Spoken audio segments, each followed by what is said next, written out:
I had my first bold 2024 prediction yesterday. I want to see where you stand on this. I said Billy Napier will either be the SEC Coach of the Year or he will be fired in season. Yeah, I'm with you. It's one or either. It's either of those. It's not going to be anything in the between. Because as I've mentioned here before, that that schedule's insane. Those last 5 or 6 games, there's not a tougher stretch in all of America to end the season.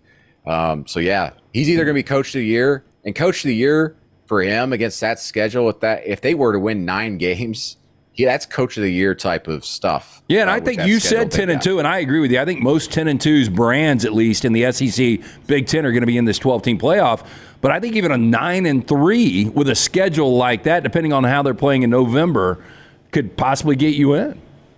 Oh yeah, absolutely it could. And also I think you make a great point there. How are you playing near the end of the season? That's going to be weighed quite a bit by the committee going forward, of course.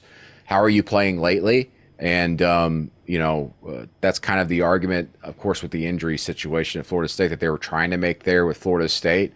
But again, yeah, if you're Florida and you have a schedule like that near the end and you finish 9-3 and you are winning those games at the end, that's going to lift a team like that into the playoff potentially. Brandon, you said those last 5 games, and we went through this, but I didn't really pull the last 5 games. But this might, and this is not hyperbolic, this might be legitimately the toughest 5-game stretch in the history of college football. When you start out with Georgia, at Texas, LSU, Ole Miss, and at Florida State, I mean, that could be 5 top 10 teams, right? Yes, it could be. It's insane.